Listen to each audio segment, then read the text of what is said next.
ಏನೇನು ಸೇರಿಕೊಂಡರು?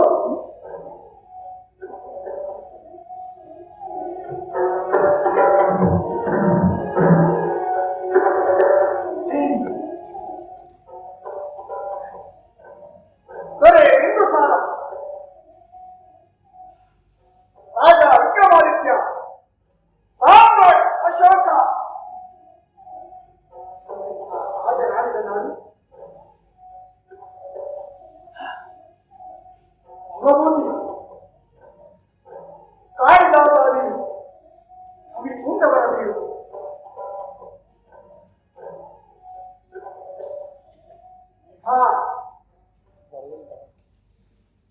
ನಾನು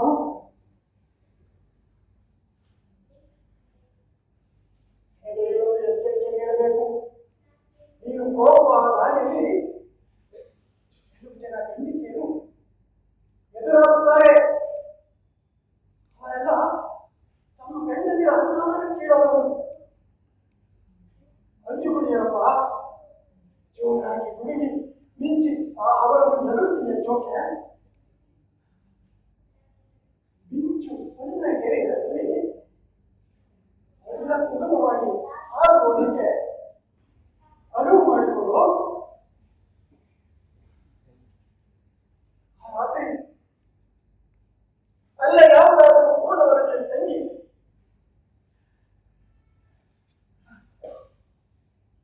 ಮುಂಜಾನೆ ಹೇಳುವಾಗ ಮೋಡ ಮುಸುಕಬೇಡ. ಏಕೆಂದರೆ ತಡವಾಗಿ ಬಂದ ಆ ಖಂಡಿಕೆಯ ಹಿರಿಯರು ಅವರ ಕಣ್ಣೀರು ಬರೆಸುತ್ತಿರುತ್ತಾರೆ.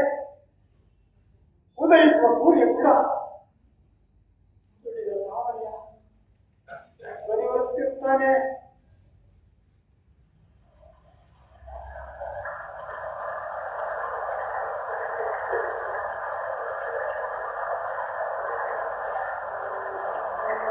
ಗಂಭೀರ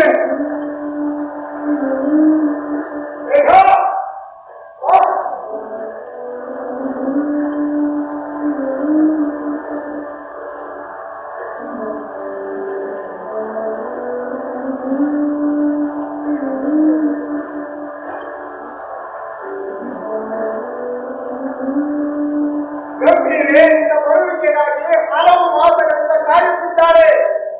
ಅದು ಆದರೆ ಗಂಭೀರೆಯ ವೈಯಾರಗಳಲ್ಲಿ ಸಣ್ಣ ನೀರನ್ನು ಪುನಃ ಎಗರುತ್ತದೆ. ಹಳೆ ಕಡೆಯ ಗಂಭೀರೆಯ ಗಂಡ ಬಿಟ್ಟು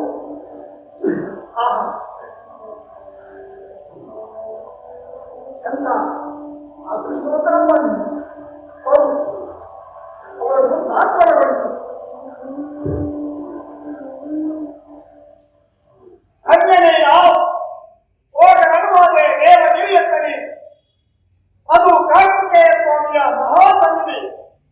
ಆ ಮಹಾಮೂರ್ತಿಯ ಮೇಲೆ ಆಕಾಶ ತೆಗರಿ ಆಕಾಶ ಗಂಗೆಯಾಗಿ ಹೂಮಳೆ ಸುರಿಸು. ಆ ನಂತರದಲ್ಲಿ ಜಗದಲ್ಲಿನ ಕಥೆಯ ಆಗರವಾದ ಶರ್ಮಣ್ವತಿ ನದಿಯ ದಡ ಸೇರಿಬಿಡು. ಓ ಶರ್ಮಣ್ವತಿ, ಶರ್ಮಣ್ವತಿ ಉಚ್ಚ ವರ್ಗದವಳ ಅನಾವರಣಕ್ಕೀಡಾದವಳು. ಶರ್ಮಣ್ವತಿ ಈಗ ಸಂಪೂರ್ಣವಾಗಿ ಪಾರಾಗಿದ್ದಾಳೆ. ಅಲ್ಲಿನ ರಾಜರುಗಳ ಮನವೊಲಿಸಿ ಸಹಸ್ರ ಸಹಸ್ರ ಕಾಮಗಳನ್ನು ಒಲಿಸಿ ಯಜ್ಞ ಮಾಡುತ್ತಿದ್ದರು. ಅದರ ರಕ್ತ ಅರಿದು ಅರಿದು ಶರ್ಮಣ್ವತಿ ಸಂಪೂರ್ಣವಾಗಿ ಬಂದಿ ಹೋಗಿದ್ದಾಳೆ.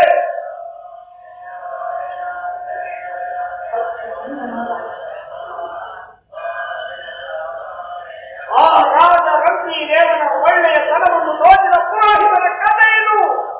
ಶರ್ಮಣ್ವತಿ ಕರುಣ ಬೇನೆಯ ಕಥೆಯಲ್ಲ ಅಂದೆ